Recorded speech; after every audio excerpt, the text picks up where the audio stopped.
About the Calvary this coming Sunday, and Josh Corman is running that, and so he's just going to do a quick 3-minute intro and try to get more people involved in that particular program. Josh?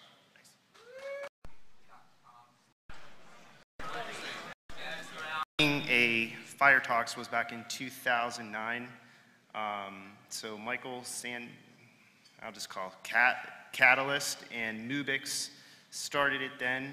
We basically just had it at the end of the hallway there. And this was the inaugural version, and Jack's looking down right now. This was the inaugural version of the sock puppet presentation.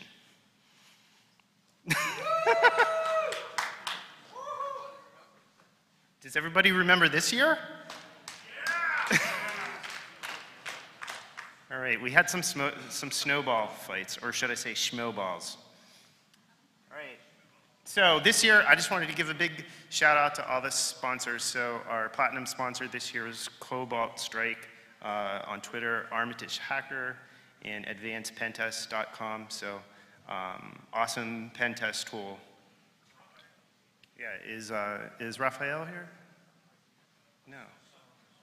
He's still selling his stuff, right? All right, so the gold sponsor was Tigras. So a friend of mine, if you know him, Jason Oliver, he started, he's Native American, and he started a small business locally to DC here, so thanks, Jason. And CSR Group, it's a local veteran-owned company, so thanks to them. And then last but not least is Hacker Academy, the place to go for some awesome online training. Also just wanted to give a big shout out to some of the volunteers. So we had a little CFP, so Jack and Jason helped with that recording. We always have Iron Geek as usual. Jack also pulled together some of the judges for this year, and so I think Jack's going to be a judge. We have Space Rogue, and who's the? Shannon. Awesome. Thank you for doing that. Security, we have David over there. Thank you to him, and then also Tess working security over there, and speaker wrangler. Thanks to Stacy Banks. So this is the schedule that we're going to be going this year. I'm really not going to spend too much time on this, but Mark's going to be up next. And without further ado, I'm going to try to switch presentations.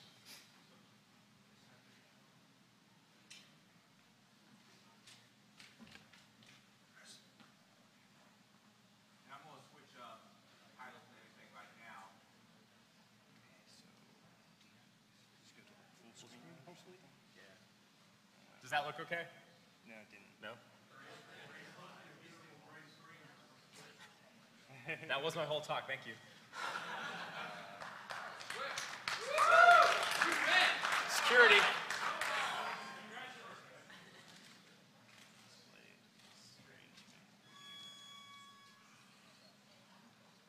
Right. That's not good. Is it any better? Oh, there we go. Is it good? All right, so now I got to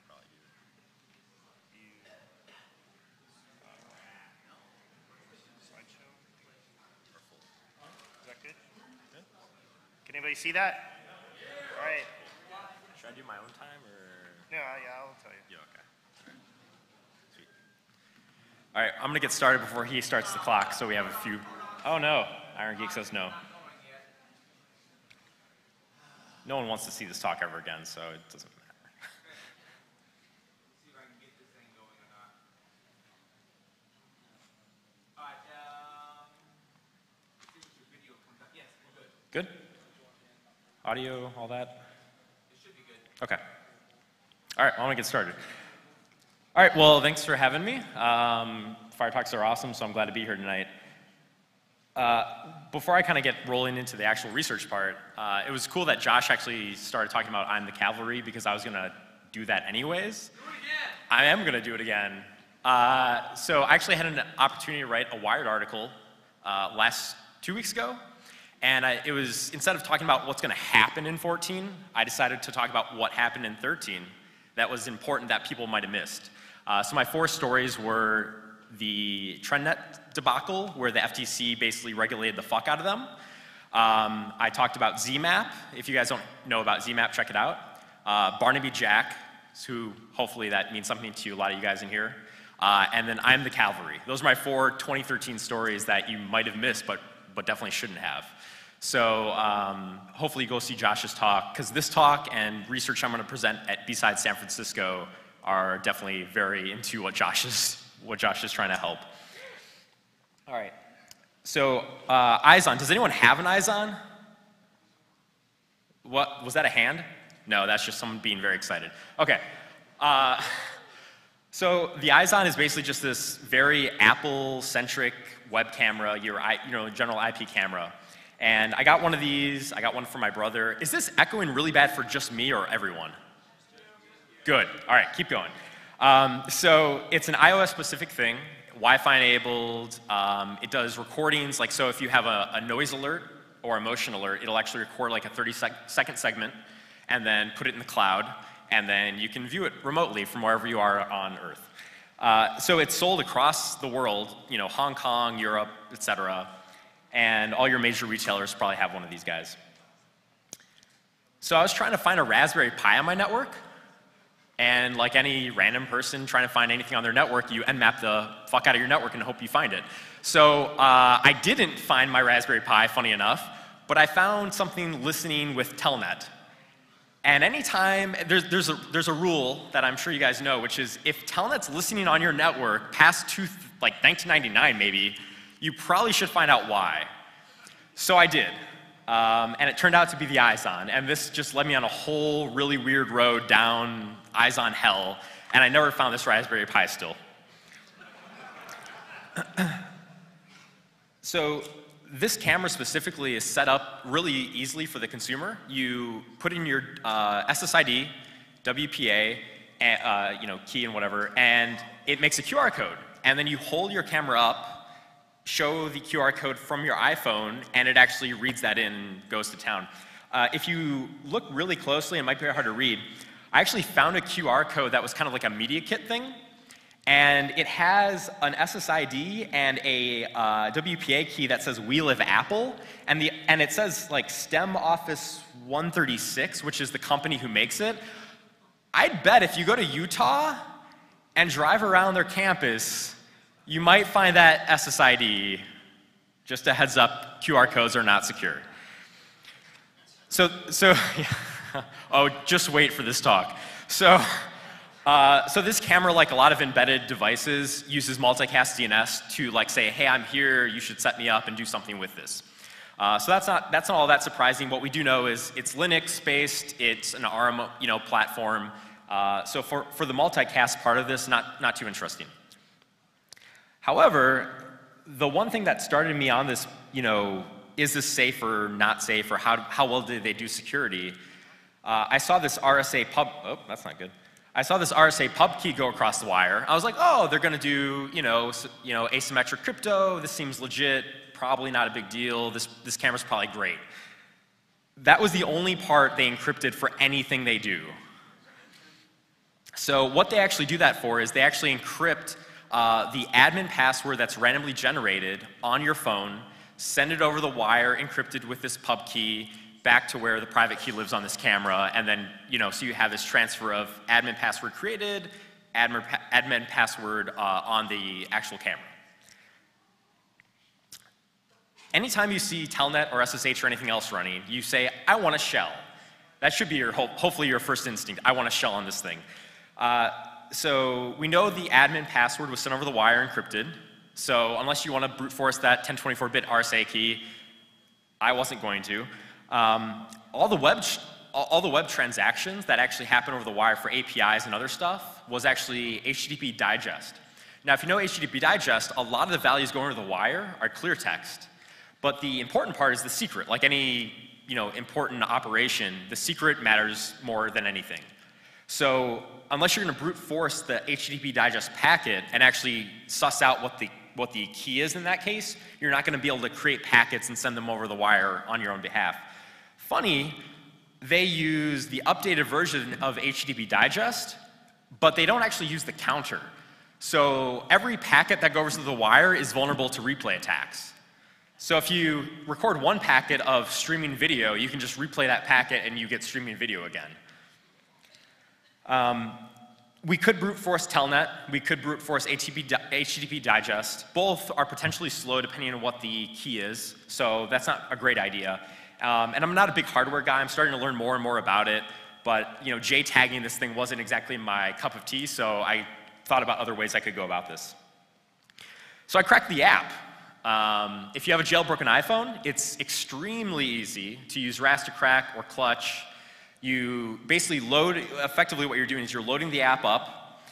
In memory, this otherwise encrypted app is, of course, decrypted. You dump it out, take it out like GDB or something else, dump it, and then you have an unencrypted version of that same app. So once you have the app, and hopefully you should see crypt ID 0 right there, you can look for strings, or you can run in an IDA, or anything else you want to do to look for fun stuff to attack. In my case, I hit like perfect pay dirt. They actually do firmware upgrades by connecting over Telnet and then echoing out a shell script. That is the process for managing firmware updates on this camera. So, as you might be able to see from this screenshot, hopefully, they put the root username and the root password literally just in the binary. So guess what? We have root. So this is every single, I assure you, every single I got root on something screenshot ever, uname and ID and all that kind of stuff. And then of course a process list mapped to port numbers. Because this company doesn't know what they're doing, everything on this operating system, this Linux variant, is all encrypted with Descrypt, which hasn't been okay since 1995. And using my MacBook, I was able to crack one of the passwords in like 3 seconds, and the other password in about 10. And then my buddies at Occupant actually cracked the last one, which is the /admin/. So thanks to Occupant for that, and Quine. But what's more interesting at this point is you have the operating system level telnet credentials, right, the Unix level credentials. But we also have a web app that's running on this thing. And that's actually how all the API operations are carried over from the app reaching out to the camera, going back and forth over just HTTP calls. So the next question is, what are the credentials for that? Well, once you have access to the local operating system on the camera, we were able to just look for files and see what we could see. And it turns out they actually have a Lua file that has config data. And in that config data, there's actually a user called user and a password called password. And then that crazy super crypto RSA 1024 key, yeah, that encrypted the admin password that we actually have clear text on the camera. So now we know what's happening. The fun part is user, as you guys won't be shocked, is actually on every single camera ever made. Really? So this is me logging into my camera via what's called Mobileye. And Mobileye is actually a web service, if you really want to trump it up, that is the core of how this whole camera works. So the mobile app on your phone is actually just communicating back and forth with a bunch of CGI apps over HTTP calls. So there's an entire UI for this thing over HTTP, and once you have the user login, you can log in, view the camera, hear the audio, check firmware details, and you can even find all the API keys for all the private accounts that all the video streaming and video uploads are used for. So without having any administrative access or cracking any data, you can actually access all the data you need to find all the recordings that have ever happened for this camera. So if you want to log into a camera remotely and you're a bad person, you could very well use Shodan, for instance. Find Telnet listening with the banner for this Telnet port, and then you could decide to log in with user. And what you would see is you can actually run a Wi-Fi scan, and of course no one has ever had neighbors that name their Wi-Fi like their home address. So there's no way to narrow down where this person lives. And then you can actually see, if you see that like little light section of boxes, those boxes are the part of the camera that are actually monitoring for motion. And while obviously we were able to kind of gank out the Lua config for the admin password, if you log in as the admin, you can, from this user interface, disable all of the motion alerts. So you can find local Wi-Fi access points, you can obviously know the IP of this camera, and then you can turn off all the alerts for the camera. So in terms of thief enablement, this is a pretty powerful product. And this screenshot is just like firmware details, what it's running, Linux, ARM, all that kind of stuff. You can actually blink the LED if you want to troll someone and just go crazy. So there's that. And then the bottom screenshot, I know it's probably hard to see, is API details, and this is the third-party service they're using to actually stream. So one of the third parties they're using is called Intellivision, and there's a little blurb they tell about themselves. How many people use AWS S3 for anything? Doesn't matter. Okay, enough people that this will be exciting. So they use one bucket for every customer, for every video upload, and then they hard-coded those credentials for the S3 bucket inside the mobile app. The files themselves are MD5 sums with a, and MD5 sum sure is a pretty large key space, like no one's gonna dispute that. But I'm guessing a few of you probably could pretty accurately get a couple of videos over a long enough timeline by hitting S3 buckets. And in this case, none of the files are actually encrypted, and none of them have any authorization or other access control. So if you know the path to a file, you can just hit that HTTP endpoint and get the file back. No encryption, nothing else. What's better about this is that I deleted a file using their mobile app, and 2 months later, the file was still there. So imagine for a second, you have a camera that records you based on audio and motion. I had this in my living room, and I have a house, so occasionally I might walk downstairs, perhaps nude, and perhaps my dog might bark at random things, and perhaps the camera might make a recording of that. So extrapolate to any number of cases that you guys can come up with. You not only have an unencrypted video of yourself on the internet in a shared S3 bucket with hard-coded AWS credentials, but you can actually delete the file off the internet. It's all in the cloud, guys. The other service is YoICS, and YoICS actually does the streaming component. So Intellivision does the recording, and YoICS does the streaming. So in terms of the streaming, effectively all you're doing is making a proxy. You're actually reaching out, connecting to an endpoint on their network on the internet somewhere, and then when your phone reaches out to say, I want to stream video, 2 minutes? It actually connects back and then streams right through your network. Turns out they use one IP and a decided number of ports, and those are not protected whatsoever. So if you happen to scan that IP and a certain number of ports, you'll see everyone's videos cameras live. API calls, unencrypted, because why would you encrypt anything with API calls? I did a quick showdown search. There was a few cameras out there. Now this was one search, so you might find some more. And again, this was looking for Telnet, so who knows. So issue summary, nothing HTTPS, Telnet for upgrades and God only knows what else, API calls, replay attacks for digest mode. RTSP is streaming and clear, so if you have co-tenant on the Wi-Fi, you can view all the video. Hard-coded credentials for 3 Linux accounts. Backdoor website to view all the video streams with hard-coded credentials that you can't change. S3 buckets, single bucket, hard-coded credentials, no encryption. And in some awesome cases, they did MD5 over HTTP, which was their best security that I saw. The FTC came down on TrendNet, like I mentioned earlier. They gave them a security program like headaches and said 20 years of regulation and all this other shit. Surprisingly enough, guys, the FTC is actually doing a really good job at watching some of the Internet of things that are happening. So if you hear about Edith Ramirez doing something, it's probably actually for the better. So that's my talk. Thank you for having me at ShmooCon. This is my 5th year, so I'm excited to be back, and talk to you guys later.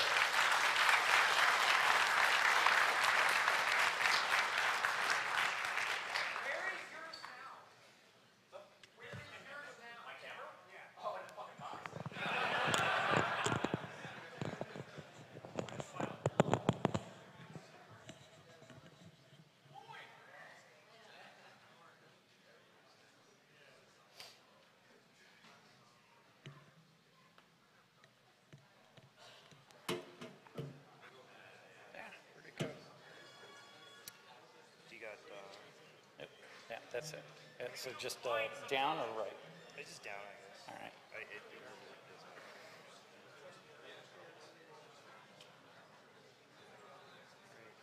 Adrian, Is that thing there? Is What? that thing going to be there? what thing? No, that's not there. Okay.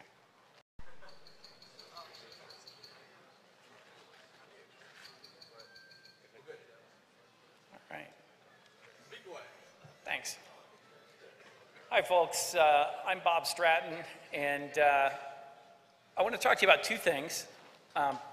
One is what we can learn from other disciplines, and the other is something that really surprised me, which is they're almost in the real world from the government is something that looks like a get out of jail free card.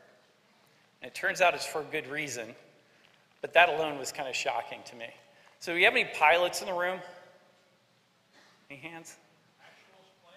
Yeah, like you know, the kind you can sit in. You don't have to ask that. There are pilots around. Yeah, they'll tell you. Existence proof, right? So I put the funny letters after my name because I find it amusing. According to the FAA, I'm a certificated private pilot. I don't think that's a word either, but that's the one they always use. So by way of background, I've done a bunch of security startups, ran security in ISP, but the thing that kind of drove me to this talk is that I come from a family that has a computing background and an aviation background. My dad was in the second customer engineering class back when computer companies had cool names at Sperry Univac. And my great-grandfather is a member of a small group of folks who flew before World War I. So there's a group called the Early Birds of Aviation, and if you go up the street to Independence Avenue to the Air and Space Museum, in the early flight gallery there's a plaque. There are a bunch of names on the plaque. The two smallest at the top are Wright, Orville, and Wright, Wilbur. But if you look through there, you'll see a bunch of names that you may still see today. Cessna and Curtis and a bunch of others. And way over there on the right is my great-granddad. So somebody in every generation since him in my family has been a pilot. So I was thinking about this, and I realized that these are two industries where in both cases, bad things happen. You want to try to stop bad things from happening, and you like to try to figure out what you can learn to maybe not do the same dumb thing again.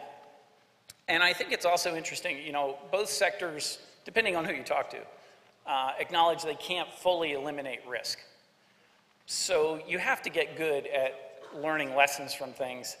But there is one difference that I've observed, and folks may disagree with me, but I think the information security community is really good at tracking bugs in things and in software.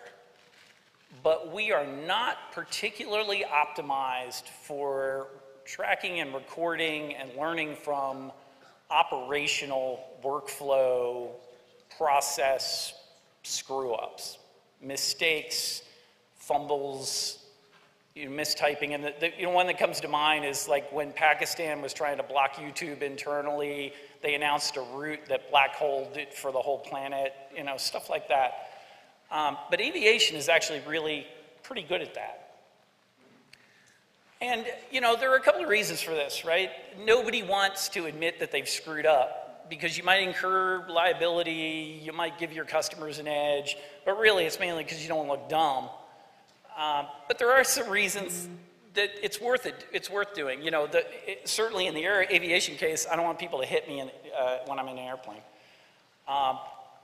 In any discipline, I don't care what it is, you become more effective as you learn lessons. And frankly, and I say this based on my old incident response history, I'd much rather be playing video games than getting phone calls at 4 in the morning. So I'd like to learn from what I can.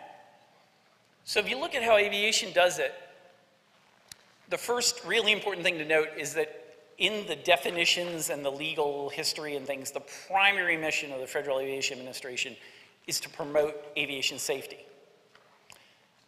And to their credit, they instituted a voluntary reporting system in 1975, and it took them a grand total of about 3 months to figure out that because they were also the enforcement mechanism and that they might have a legal obligation to act on anything that anyone told them, that might not work out right.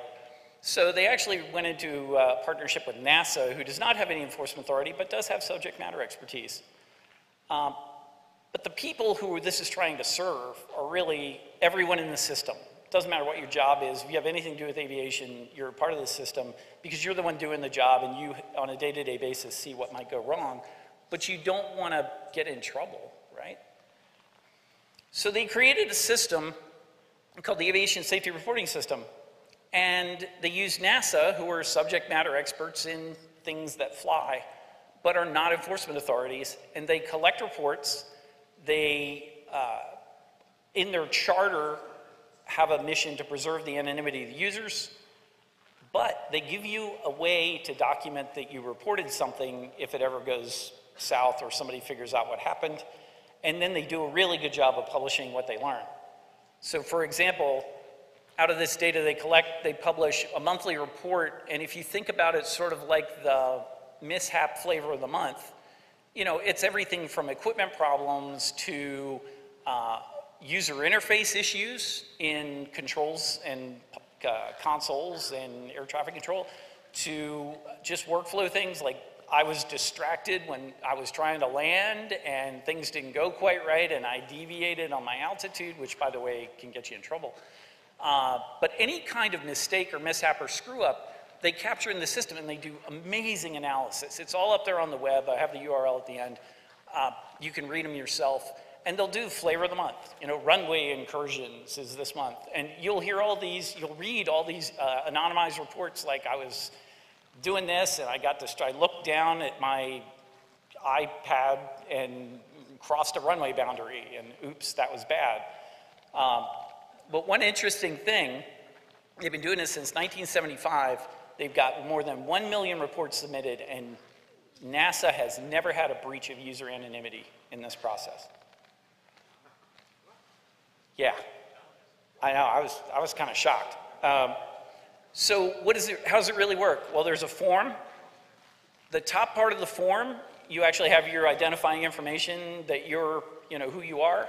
When you submit it, NASA timestamps it, cuts it off, and mails it back to you. If things go wrong, you pull that out.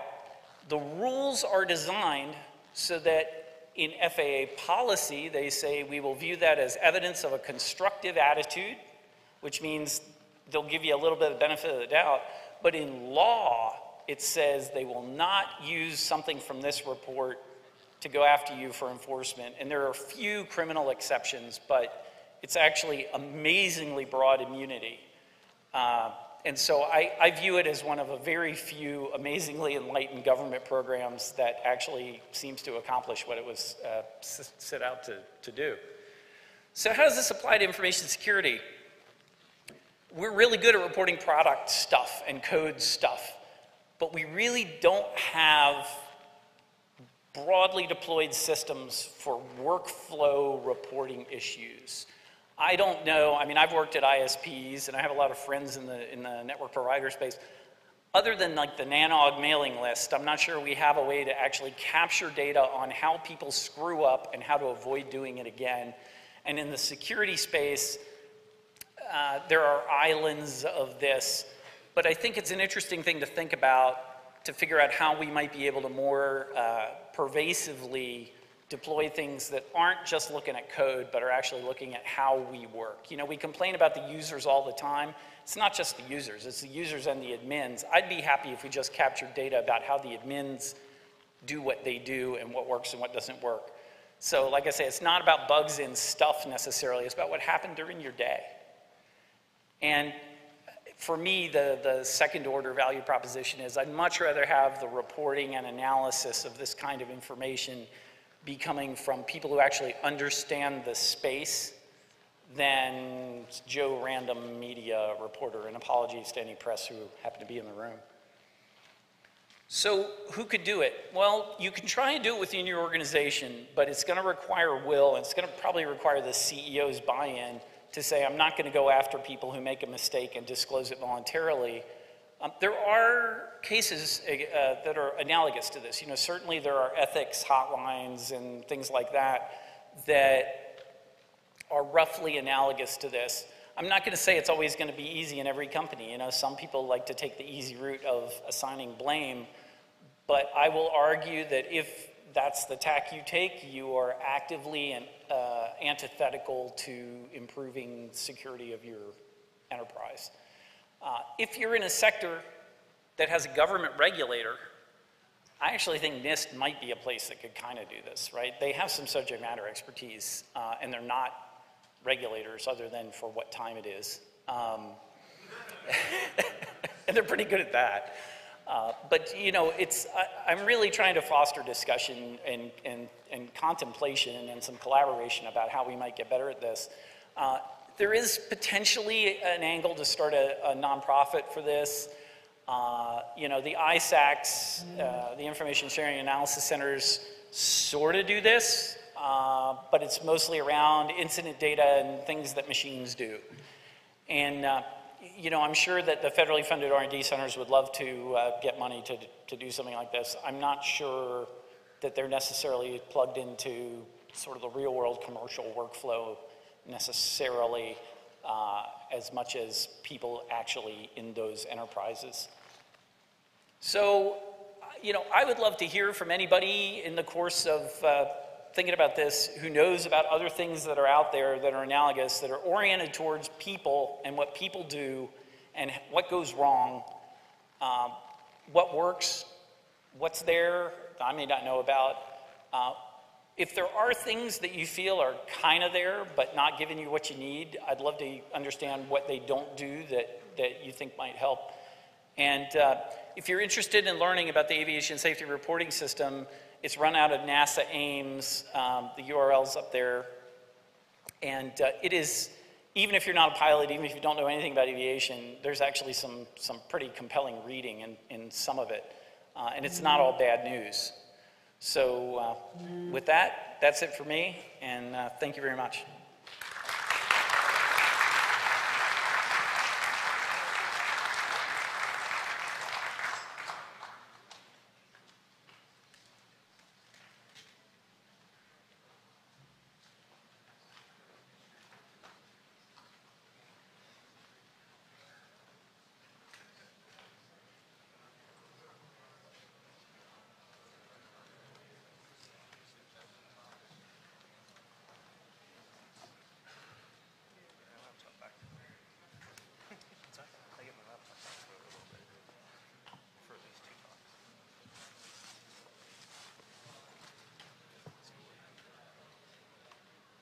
Rash. I work for Extreme Networks, but everything I'm going to say here are my own opinions. I spent a lot of time thinking about defensive technologies, and that's perhaps not as interesting to some of you, but it's certainly important. I think that there's a lot of room for improvement in that area, as we all probably know. So this talk fundamentally is about how to improve, I think, the SNORT signature language, and I'm not going to get into the signature versus rules debate here, but the SNORT signature language for a particular style of attack delivery. And in particular, just a quick primer on flow bits. The flow bits keyword in SNORT's language is, I think, a very powerful keyword. It allows you to essentially take a set of signatures and have them work together as a group in order to try to more effectively detect certain kinds of network traffic, malicious activity, or other things that you may be interested in. So at the bottom here, 2 SNORT rules that are designed to show you that you can, within IMAP communications, if you're interested in, let's say, the IMAP list command, but you only want that rule to fire if you previously had seen a successful login from over the same TCP connection. So these 2 rules show you that you can bidirectionally have flowbits criteria apply to both sides of a connection. That's great. Another good example that's not listed here is if you have a condition with a vulnerable service that for which the trigger condition is triggered very early on in the TCP connection. Say you're able to trigger a use after free kind of problem. But then if the attacker is able to control how much data is then transferred after that condition is triggered, before then a follow-on usage of that problem is then done, then it can be very difficult for Snort to be able to track that, because if you have, let's say, 100 megabytes worth of data between the two things, then in the absence of flow bits, Snort would not do very much good there. But flow bits saves you in that case, because you can set a flow bit on the first criteria and then just test it arbitrarily deep in that TCP connection for the follow-on condition that you're trying to trigger. Very powerful. However, there is one very significant limitation in flow bits, which is that you cannot have flow bits apply across multiple TCP conversations, or I should say transport layer conversations here, because UDP is also applicable. So I can't set a flow bit on one TCP connection and then test it within a separate, totally separate connection. But does this matter? So put another way, if there were to be an extension of flow bits, or perhaps a new keyword that gives you the ability to set a bit on one connection and test it within a separate connection, would you gain a benefit in terms of attack detection, better attack detection? So a way to approximate an answer for that question is look for Metasploit modules for which reliable exploitation requires multiple conversations.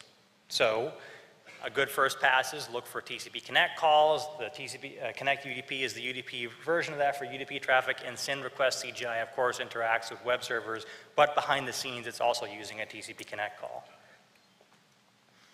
Quick approximation, searching through the Metasploit Git repository, this gives you some evidence that there are multiple, many actually, hundreds of Metasploit modules that do appear to require multiple TCP connect calls.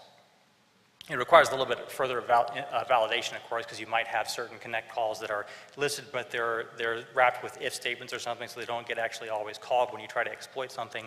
But at least through some additional work, you can, it is certainly true that many of them do actually use multiple calls. So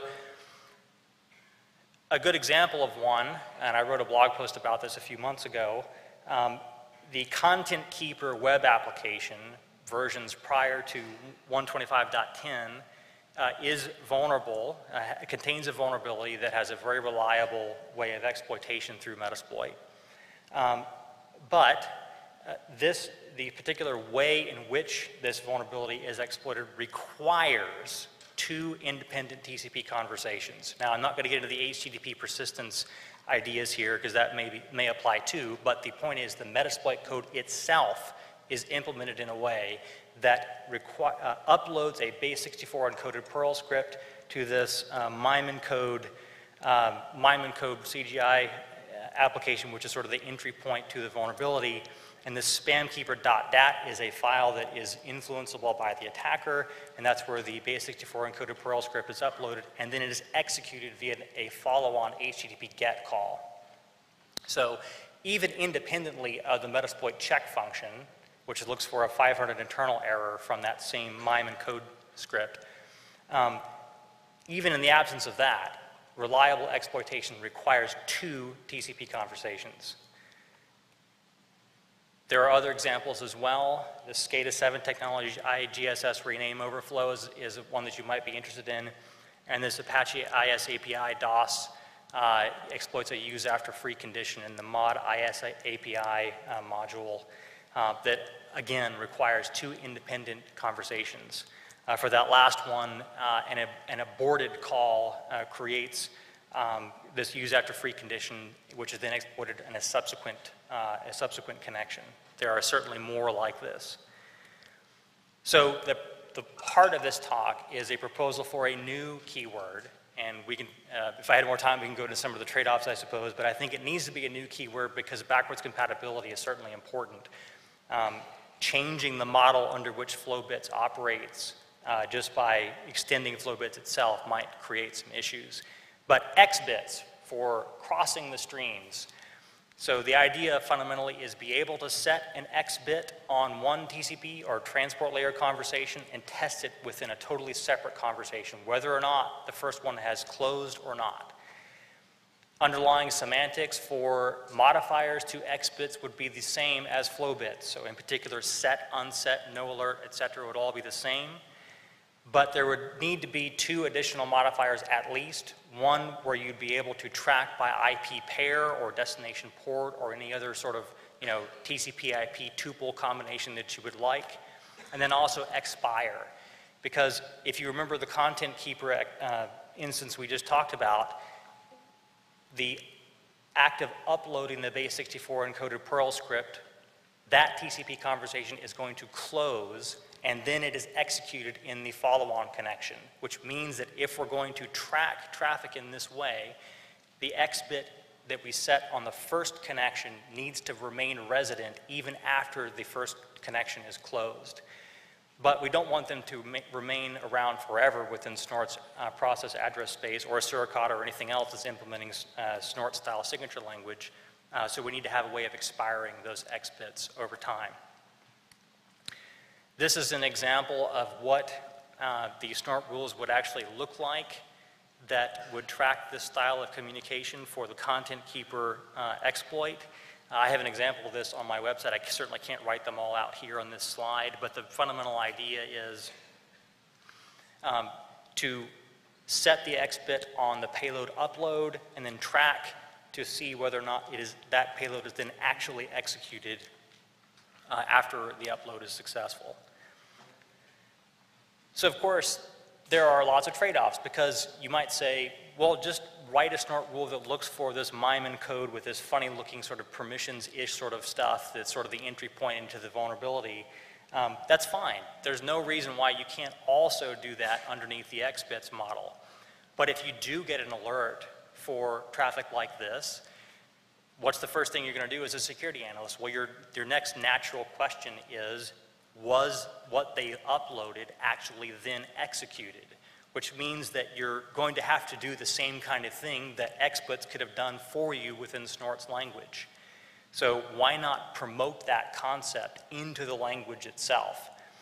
You could also imagine architectures where maybe you could implement this today within shared object rules or something like that. That's fine. But it is my belief that this style of intrusion detection is important enough to promote it into the core language itself via a new keyword.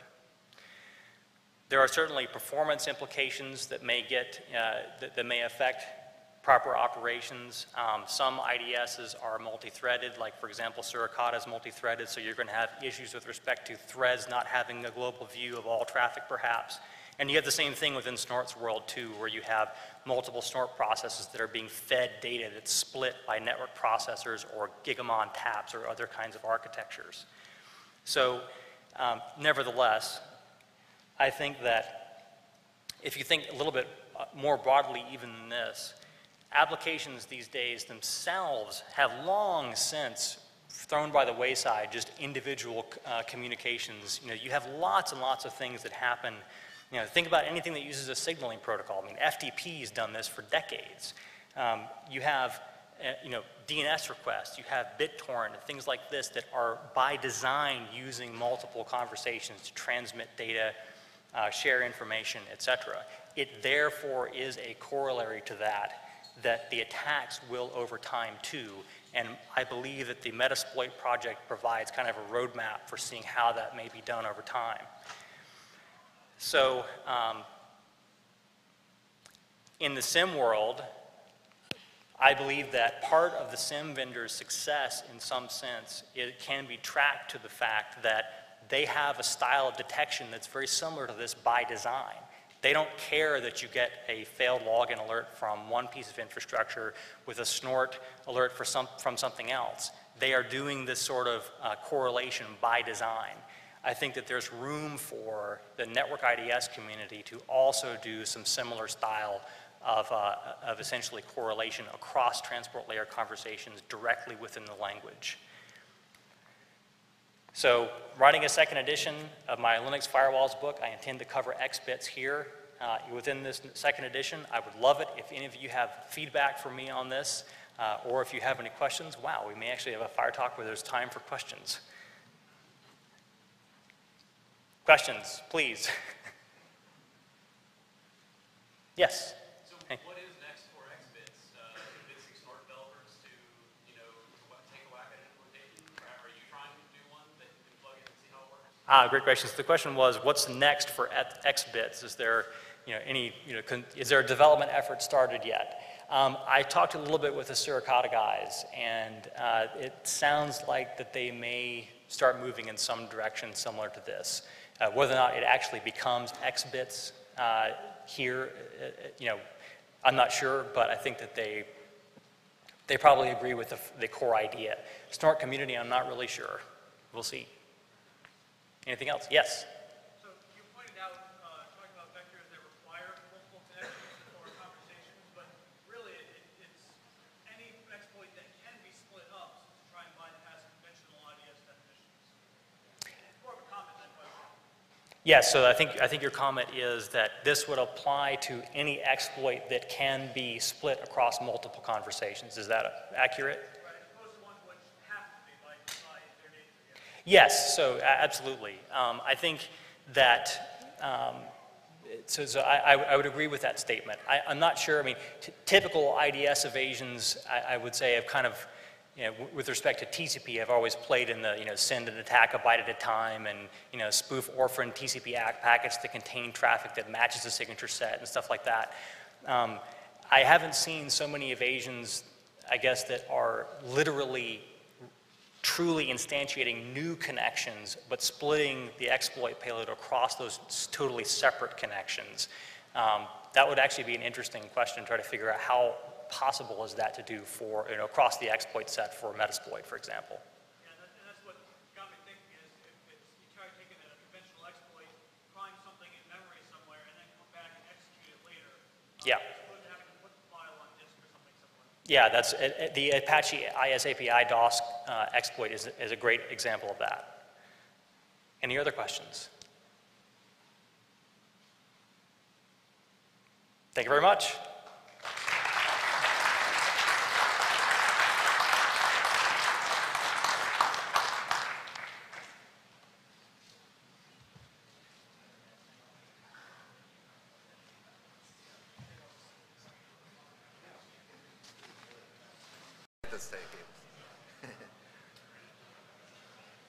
Are we looking out there?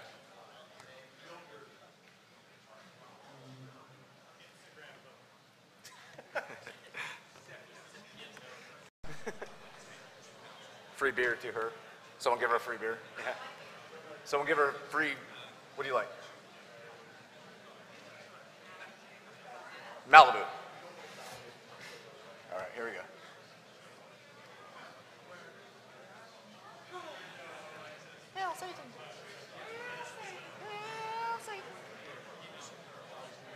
That's on camera, isn't it? Not yet. All right. All right, here we go. Let's see what comes up. Let's go ahead. Yep. It's okay here. Well, ain't no step yet, but So, oh, you know what I got? What's that? Flux on? What's Flux? So the power Yeah. saving thing. Power saving. Whatever. We'll do it live. All right. No.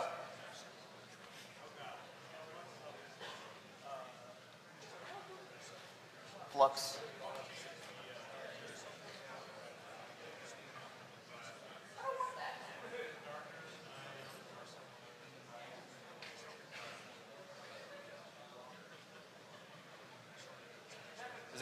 Is it going full screen out there? yeah, it's all places. We start recording?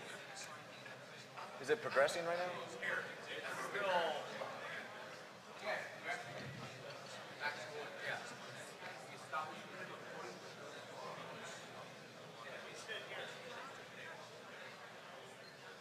I can't see anything over here. All right, here we go. Primary monitor. All right, we're good. I'm starting recording. Let's see what this looks like. You're not seeing it?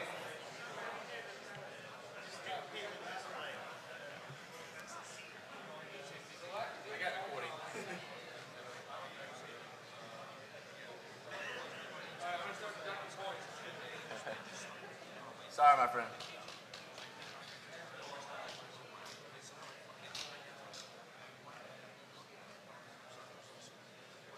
Here we go.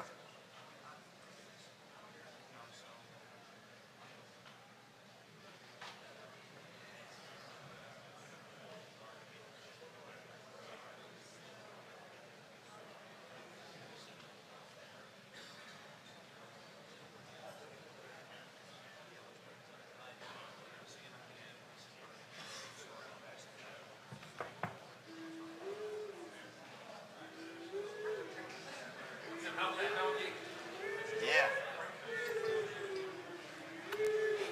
I don't remember the rest, but your mother's a whore. Don't open that. Don't open that for a little while. All right, is it shaking up? All right, thank you. You got it. You good? Yeah, I think so. I would just go to 17. We good?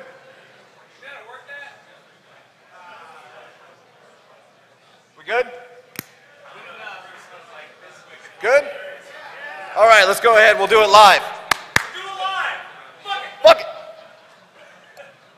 All right, welcome. I'm going to try to keep this in the 15-minute time frame. It's not auto advance. This is another log to analyze. Utilizing DNS logs or packet captures to discover malware within your unique environment. My name is Nathan Monnier. I'm a senior computer network operator with telecommunication systems, specifically art of exploitation. I do instruction, and I also do pen testing on the side for them. I also do some work with Hackers for Charity, but that's not too important for this talk, so let's go ahead and keep rolling. All right, so we're going to talk about finding malware within your network utilizing your DNS logs or packet captures. So even though malware utilizes DNS logs, those logs are typically underutilized as a security asset. We're going to go ahead and discover, or try to talk about how we can go ahead and discover malware in our network through talking about establishing DNS query and response baselines. That's going to be a topic that's going to be very important. We need to know what is normal for your particular environment. Everything's going to fluctuate for your own unique environment. So we have to have a baseline for that. We also need to have analyze NX domain responses. Is it advancing on me? NX domain responses are basically when you fat finger something that comes back and says, I cannot resolve that query for you. We're going to talk about that further here in a second. We also need to analyze the successful DNS queries that go out. So what are my users querying and where are they going out to on the world, on the internet?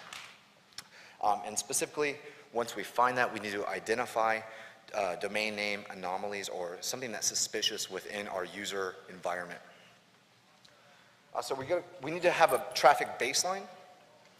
So we need to have that normal to compare everything else to contrast the apples to oranges. So we need to know what's normal, specifically the top level domains, or TLDs for short, and also second level domains. So the .coms for TLDs, the google.coms for second level domains as well.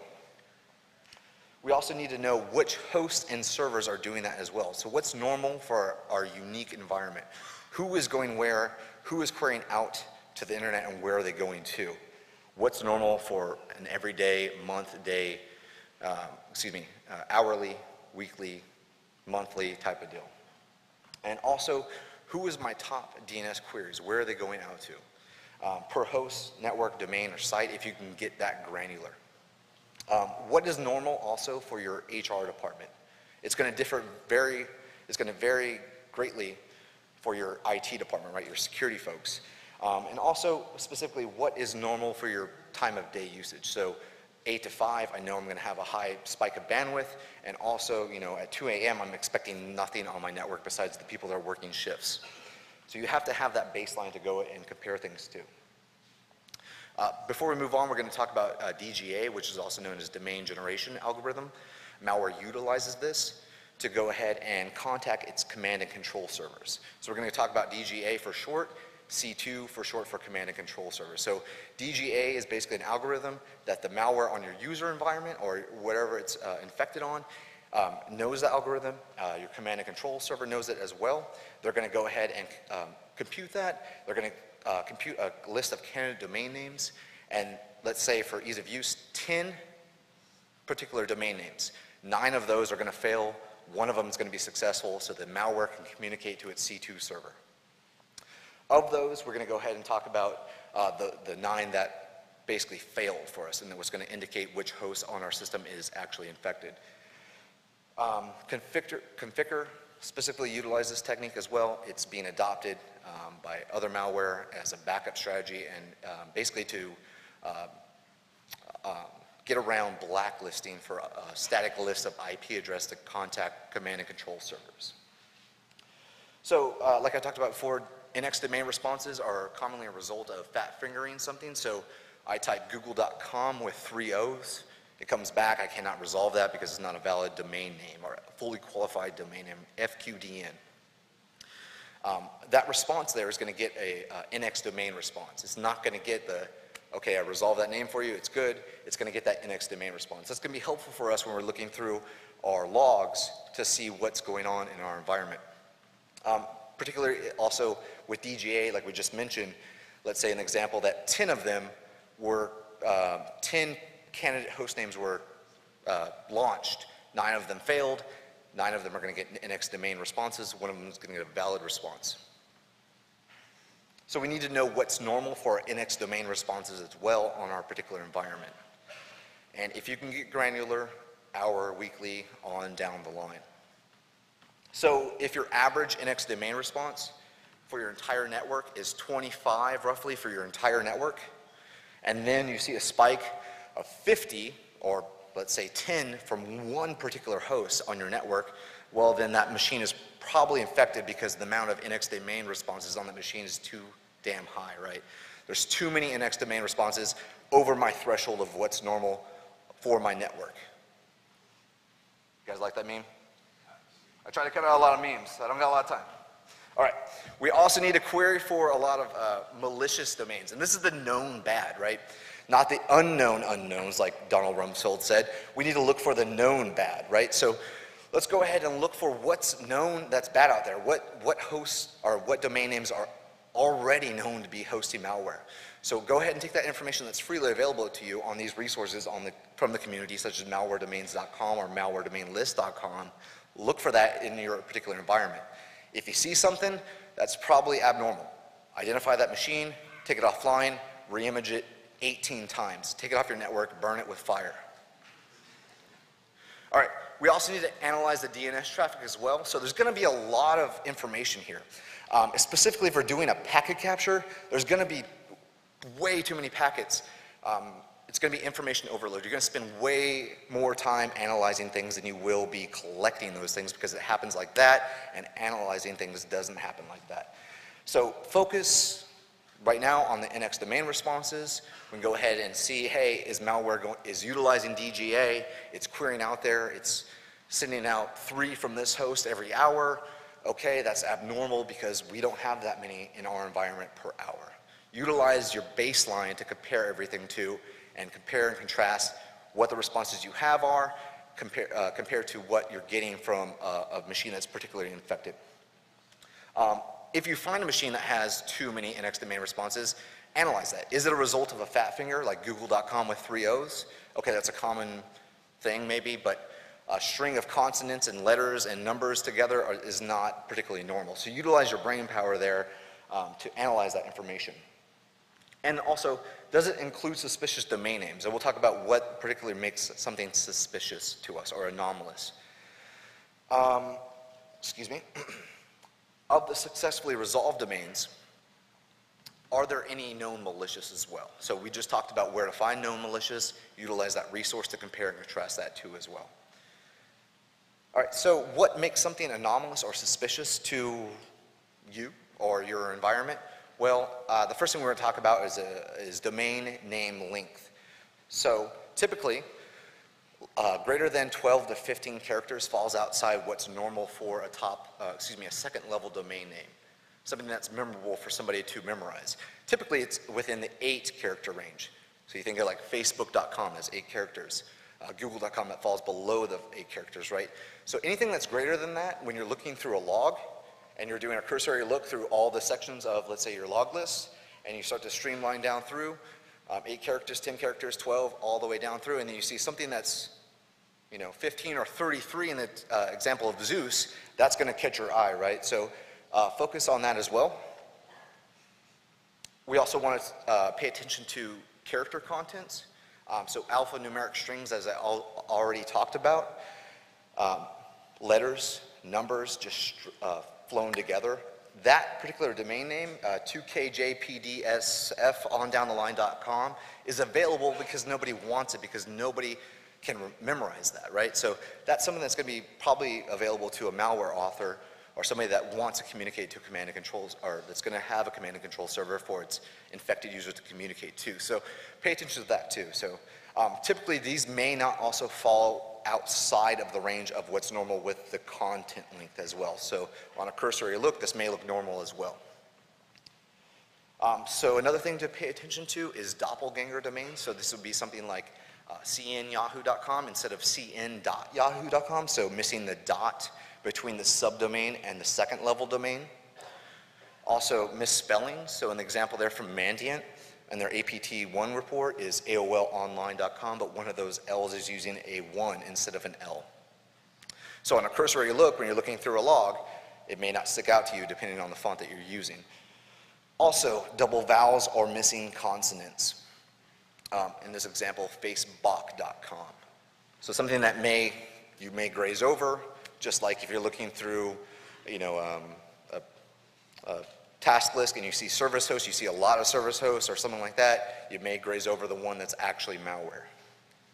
Oops. So, and also a thing to pay attention to is top level domains. Where am I connecting out to? .com, most likely all the time.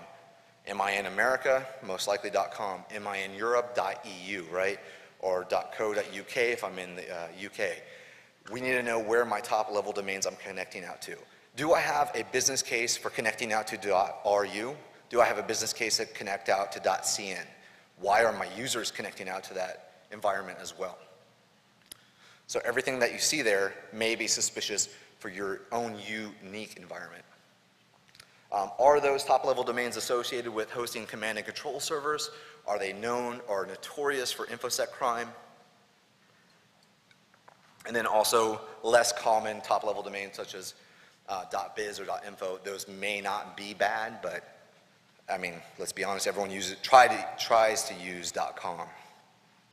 So some tools that we're going to talk about to separate the bad information, or not bad information, but the information overload from what we need to look at here is going to be DNS top and passive DNS. The first one is DNS top. It can either be used as a live capture or it can feed in a PCAP file to it as well. It's only going to take in TCP information, so that's one little flaw from it. But what we can see here is on the far left side is the query sources. Who is querying out? We can also see who is querying out and to where. The query source on the far right side, query source and second level domain. Where are they going to and who is doing that query? We can also see the query types, which doesn't really fit in this category, and also in the middle there, the first level query names and second level query names. Another tool is called passive DNS. One benefit to this is it has a nice GUI, because sometimes you can't really stand looking at a terminal screen anymore. You need to look at a nice web page or something, a nice product. This has that added benefit. What we can do here is also search by, don't advance, specific type of records. A records, B records, C name, MX records, all that information that you do from like a dig query. Also, we can do special reports there in that second column there. NX domain specifically, like we already talked about. So what did not get resolved on my network? I have this packet capture, feed it into the passive DNS. What did not make it out to the internet? One of my machines was trying to get out there to this specific domain. I want to see all of those. And then also you can do advanced search as well. So you can do a logical and. So you can do a specific known bad, fully qualified domain name, such as evilmalware.com. Oops, don't advance on me. Evilmalwaresite.com, and then the answer of nxdomain.com. You can specify a specific date. So if you have intelligence from, let's say, a blog write-up, you can go ahead and query inside of your specific environment for a specific timeline. Did I have any of this going out to this specific site on this date and time? Finally, we can go ahead and analyze the traffic of suspected hosts. What connections are those hosts making? Where have they gone in the past? If we see that they did make this connection to a bad site or tried to query out to a malware site, where did they go before that to get infected? So we need to go ahead and figure out where they went before as well. Excuse me. Has the C2 server been rotating through hosting infrastructure? So is it doing fast flux DNX, dynamic DNS, stuff like that? The IP address in question, where it's connecting out to ultimately, is it an IP address that's a server farm that's hosting legitimate websites? Is it hosting a legitimate website that has a business case that my users need to connect to? I can't block that IP address because I need my users to get out to that IP address for another, for legitimate business. So I can't just go ahead and do that. So we need to go ahead and set up some sort of black holing for that. And then ultimately we need to go ahead, once you find this information, share it with the community, right? Defense is not sexy, offense is sexy, right? Hacking things is sexy, defense kind of blows, right? Right? It's really hard. It's much more fun to cause the mayhem than to find the mayhem, right? I know exactly what I want to do to your environment. I don't know what you've done to my environment. So share this information freely. If you have to do it anonymous, do it. If not, you know, share it freely. I think that about wraps it up. I might have gone over my 15-minute time limit. If you have any questions, if we have any time? No more time, I'm sorry. You can contact me here or I'll be off stage, off to the side here at hackhunger.com, facebook.com/hackhunger, or you can find me at the HFC booth or Art of Exploitation booth in the main lobby. Thank you for your time. I appreciate you guys coming out.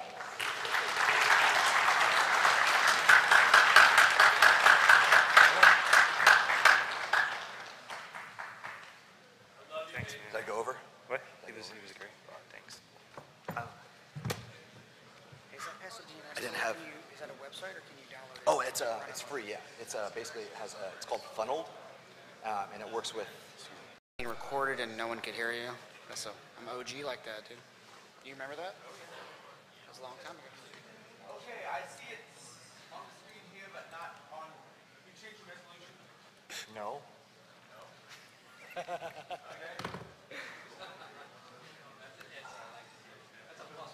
Fix your shit. What resolution would you like?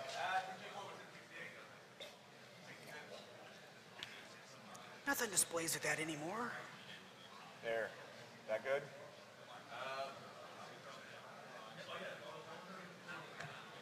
Apparently not. Okay. Are you doing it on the remote screen or only? Are you using mirror screen or are you having? Well, you tell me. Can you see what I'm doing? Recon talk is kind of at the end. We had to rush through some of the stuff, so this is more of just the end of the talk. So this is a little bit about me. You don't care. Hi. I care. No, you don't. Okay. So when we had the DerbyCon talk, it was kind of a continuation of Brett Moore's work he did back in 2012 of all the different ways you can escalate privileges on Windows. So we just added to that.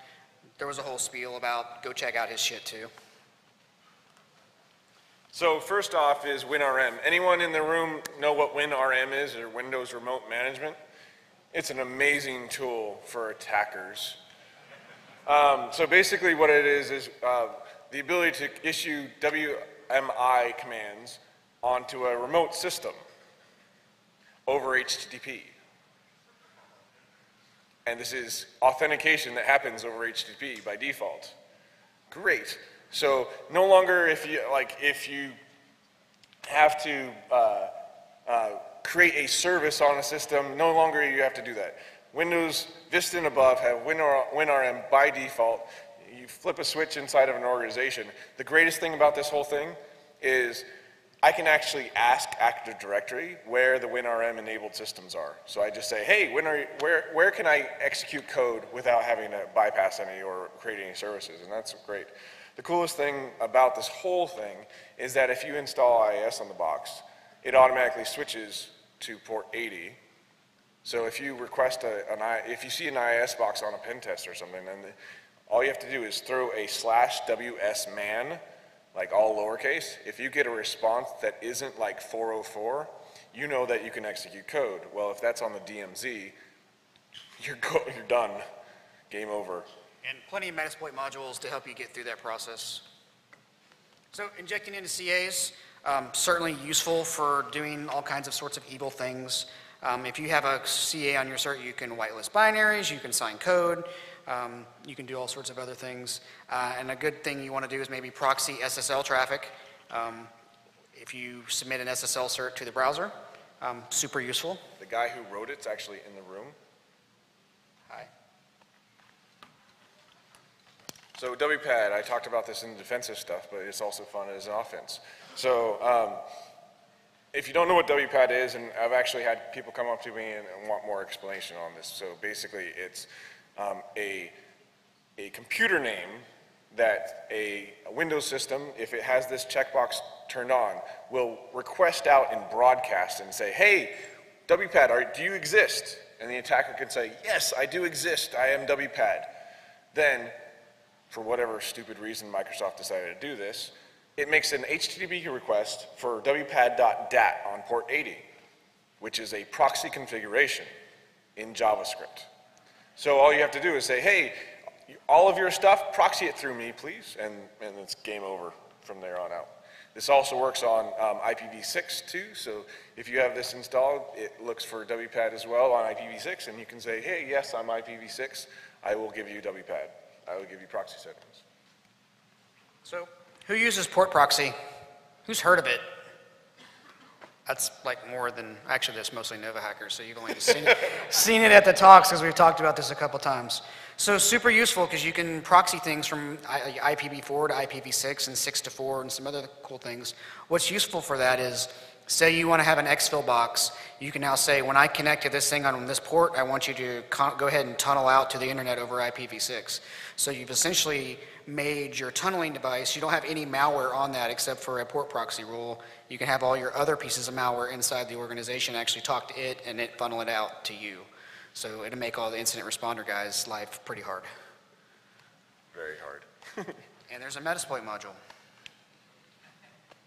So one of the cool ways you can use this is, I don't know if anyone's in the room seen the LNK stuff, but essentially it's a shortcut file that you can create with an icon that the icon doesn't exist on a share. You say, the icon for this shortcut is on this non-existent share. Well, what happens is when someone sees that, when someone just pulls up the folder where that exists, they make a request to that icon so that they can preview it. Well, when that happens, if it's on a local network, it authenticates to that share to try and get to it. So if I have a port proxy set up that says the share is on this server and port proxying port 80 and allowing some of the web client-based web dev stuff to happen, it will actually, victim 2 that sees this LNK, this shortcut file, will go to victim 1 where I have the port proxy set up. It'll see that it's an intranet computer, intranet computer, and then the port proxy will forward the authentication out to my box. So now I don't have anything inside your network except for a shortcut, a port proxy, and that's it. No malware, no nothing, and everything's done, and I'm getting all the authentication for anyone that views that share constantly. Cool stuff? Kind of useful. So we mentioned SSL cookies before, so another built-in tool to Windows is Logman, which allows you to log SSL cookies, the post requests, the cookie data, the GET requests, and everything else. So SSL is our fix for all things bad, and you can now capture all that stuff with built-in stuff, which is pretty cool. Thanks, Microsoft. Thank you. The important part of that is it fills up really quick, so you need to kind of monitor that or have a way to exfil that. Mark Baggett did a couple posts on that, and it's worth your time to read that stuff. So this wasn't as public as it could have been, but there was a blog post about how net NTLM is broken. Well, net NTLM is not used as much as it used to be, or the V1, it's usually V2 these days, but on HTTP requests. So SMB doesn't use it as much, but HTTP requests, you see it all the time. And the cool thing about this is that he found out that there is some crypto voodoo that you can do to this net NTLM hash, which has the challenge response and all kinds of craziness to it, and break it down into something that cloudcrack.com can throw into some FPGAs for 23 hours, and then you, at the end, have an NTLM hash, straight NTLM. So now you can pass the hash all you want. So this is really cool. I wouldn't recommend submitting any of your clients' net NTLM hashes to this thing, just saying. But if you want to test this out, it works really well. Okay, so DEP. I don't know about how many people like build their own binaries for malware and doing pen test stuff, but if you build it on a Linux box, you're not going to have DEP opt in on it. So most of the time, it's really hard to make it do it. So when you run it on a remote system and it doesn't work, if DEP is turned on for opt-out or you have to say no on it, it's going to make a big pop-up on the screen of whoever's logged in saying, hey, this tried to execute, would you like to approve it or not? It's not DEP compliant. Really bad, really, it sucks to, that happen. Well, in Windows 2003, there is, at the bottom here, in Windows 2003, there's an undocumented function via a control panel that you can just throw in a command, like if you ps-exec it over, that will tell it to automatically exclude this thing. So you can say, I'm going to upload my evil binary, and then I'm going to run this command to exclude it from DEP, and then now when I run it, it works. So in Windows 2008 and above, the registry hack that's above, on the top actually works. Someone actually told me that later, but this is the bottom one's how you do 2003 and below. All right.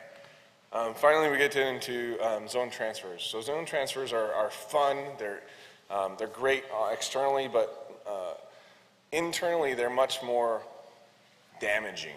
So if you do any kind of pen test, normally once you get into a network, you start scanning the network of your local range or pinging certain things on the local range or pulling down net view, right? Well, what if you could say, hey, Active Directory, just give me all of the DNS that you have.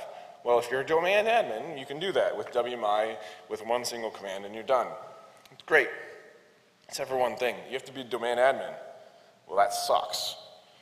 So if you've ever looked at AD Explorer, as a normal user on Active Directory, you can see all of the DNS entries.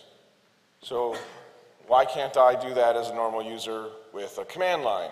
I got really pissed, started looking around, and I finally found this awesome system administrator that was like, I can't dump my DNS entries because I need to import them in a new domain that I'm migrating to or whatever. So he made this great little PowerShell script that does it for you. So if you go on this GitHub, pull down dnsdump.ps1, you can throw in your domain, throw in the domain control you want it from, use a standard user, doesn't have to have any special privileges on the domain, and then you pull down every single DNS entry in that domain.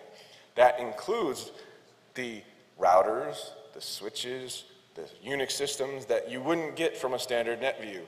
This includes the IP phones and anything else you put in DNS.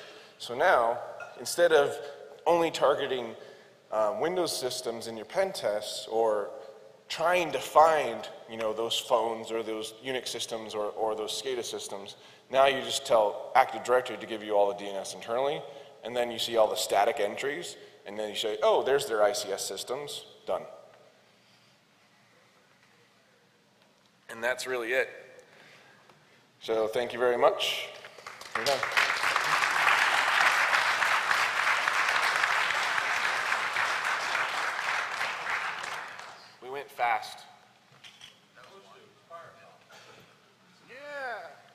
Good stuff? Okay? Sucky? All right. Sucky.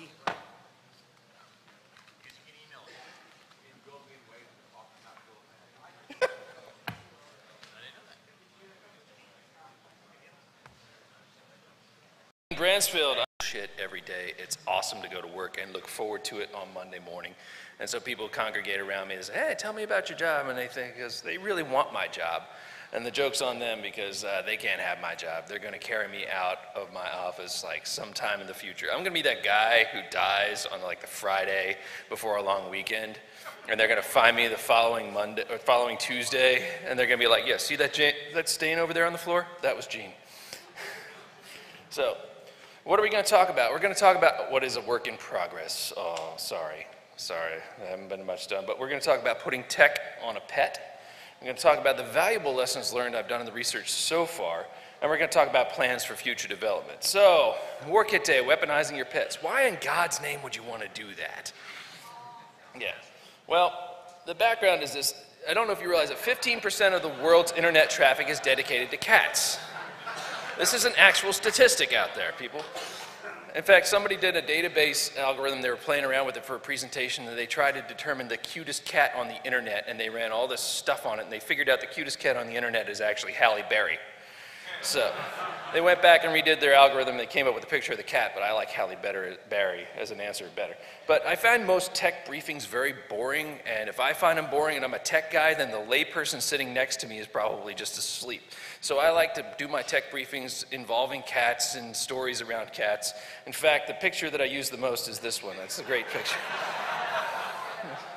Yes, that's the picture that started it all. So at one of my Cat N presentations, I had somebody walk up to me and said that they were going to give me this collar that they just won in some sort of raffle. And this collar had a GPS chip on it, and it had a cellular component on it, and it would track where your cat has been. And if you were nervous about the cat, then you could send a text message to the collar that would text you back with the GPS coordinates of the cat in its current location. And me being the guy I am, I said, well, shit, all we need is a little Wi-Fi sniffer, and we've got a War Kit Day. And what about the denial service dog? Well, I was down at Outer Zone, which is something that Skydog and company put on down in Atlanta every day. I think it was Lady Merlin brought in this dog, and it was like really tricked out with backpacks and everything. It had Wi-Fi components in it, and it's like a couple of Wi-Fi hotspots, and they called it a Wi-Fi service dog. And I said, well, you should have put like a pineapple in it, run a deauth, and called it a denial service dog. And they were like, oh, that's so much better. So, exactly. So working animals are nothing new. We got military dogs over here. We got a badder-ass dog right here. And this is the baddest-ass dog of all. That guy is a halo jumper. You see the guys wearing a mask? Dog's wearing a mask too. That's a badass dog. But then we have actually real Navy SEALs. The Navy actually does... This is no bullshit. The Navy actually does work with SEALs for harbor defense and munitions finding. They also work with dolphins. So you think you're doing a secret mission, all of a sudden Flipper comes out with an HD camera. Pop, got you. And then we got more Flipper over there walking around with a bottlenose. He's looking for unexploded ordnances at the bottom of harbors and things like that. And rumor has it that they've done exercises with Navy SEALs and using real dolphins and things for harbor defense. And so the Navy SEAL's swimming along, thinking about all the cool shit he's going to get to blow up, and then this dolphin sort of swims by him, looks at him like, and the Navy SEAL blows it off because, dolphins are in the water too. And all of a sudden, bam, he gets it in the ribs with a bottlenose. He's like, screw this, I'm out of the water. I am not fighting a dolphin. But one of the weirdest research projects ever confounded about by the United States government is this acoustic kitty. Now, this came around in the 60s, and apparently there was a lot of pot in the 60s. So some dude's like, okay, we're going to take a cat, we're going to put a receiver in its ear and a wire down its back, and like a transmitter in his chest. We'll call it the acoustic kitty. It'd be awesome. But this actually got funded, according to everything you find on the internet. And they did a lot of research on it, and they actually came up and they did some testing. But unfortunately, on the first operational test they did in public, they walked out into a city street, they put the cat down, and as soon as the cat hit the ground, it ran off into the middle of the road and got smacked by a cab, and that was the end of Acoustic Kitty. And the project was then defunded, not because the government said, okay, this is stupid, but because the engineers who were working on it going, yeah, we don't want to do this anymore. They're like, well, why? I said, because cats are just notoriously hard to work with. They're kind of like a passive-aggressive ex who's just like, okay, you want me to make the payment? Oh, I sort of made the payment. It's like, they're just really disgustingly hard to work with, and we don't want to do it anymore. We'd rather be working on stuff that works. But that's an interesting finding that we'll come back to later. So, my stuff, the requirements. So, we have a concept of operations here. We want to put a collar or harness on a cat, allow the cat to just walk around the neighborhood normally. Collar harness is going to have some GPS tracking stuff, some Wi-Fi stuff, and we're just going to be doing a little bit of war driving, except we're using a cat. Now, requirement 0 is cat shall not be harmed. I'm not the biggest fan of cats on the face of the planet, but I will not willingly go out there and just harm an animal. That's just not what I want to do. Cats shall be able to comfortably wear stuff and should not be harmed by stuff by wearing stuff. This not only means that it'll form and fit and let them to do his stuff, but we don't want it to have any flashing bits that some bird of prey is going to be flying over. So what's that blue light? Oh, kitty! And that's the... Yeah, we don't want that to happen. So the GPS is going to record waypoints with associated date timestamps. The Wi-Fi sniffer is going to sync up with the GPS unit, and when we get the cat back, we'll do some analysis on this stuff. Sounds pretty simple, right? So there's other products out there, like Mr. Lee Cat Cam is a little thing you can hook on a collar. There are other products, yes, there are other products out there. Not that do Wi-Fi sniffing, but there's something you can buy, put on his collar, and it'll wander around and do GPS tracking, and it will take pictures from time to time so you can see where your cat has been. And there's Pet Tracker and the Garmin thing that will also do GPS tracking. This guy's hilarious over here. He's like laughing. How could somebody do this? There are products out there that do this. But none of these things do Wi-Fi sniffing. So we're talking about what I need to do to get this done. So I was looking at several kinds of solutions. There's the gum sticks thing, which is pretty badass, but it's kind of expensive. It has everything you need in a rather small form factor. So that might work, but it's kind of expensive. Then we have the gum sticks, which I have right here. This is the gum sticks I got from Ricky Hill. This was flying over some stuff, do some Wi-Fi war hacking over here. This is a pretty good solution as well. And then we have the Rock Chip 3066. And this is something that you can hook up to your TV and it'll give you Wi-Fi HD streaming. There's also a Kali Linux image that you can put on this, which is pretty cool. But then, as I was struggling to get all this stuff to work with everything I needed it to work, I sat down, had a beer, and I thought, okay, I need a small form factor, I need GPS, I need Wi-Fi, and I would like to have cellular. So, does anybody have any idea what could possibly fit that requirement? How about a frickin' cell phone? It was in my pocket the entire frickin' time, so I got something small that will work. And we have it like that. So, okay, great. So I spent all this energy trying to think of something that's already been invented. So at least now I can do some cellular coding, right? You get cellular coding, Android coding to do this Wi-Fi app thing, right? Well, yeah, they already thought of that too. It's called Wiggle. You just put the Wiggle on the Wi-Fi thing and you walk around with it, and it does basically everything I need to do. So, okay, so I have the tech part worked out. Now I need a volunteer cat. So we have a volunteer kitty. This kitty actually belongs to my friend Reeves, and this gives you some stats on this cat. This cat is 22 inches from base of neck to base of tail. He has a 20-inch chest and an 11-inch neck. This is a big frickin' cat. So this cat's not going to mess with any, and none of his cat friends are going to come around and make fun of him because of the funny stuff we put on him, because he'll kick the shit out of him. So now we need something to put on the cat. So we got a cell phone here that's not going to fit in a collar, so we need sort of like a dog coat thing for a cat. And if you enter cat coat in there then in Google, then you get a bunch of pictures of girls wearing coats that have cats on them. And if you enter kitty coat into Google, you get things that you shouldn't surf kitty coat from work. Just put it.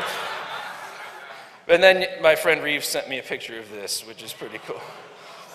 But I figured the dimensions of the cat were big enough that I could probably find a dog coat that would fit the cat, and son of a bitch, here we go. We got one right here.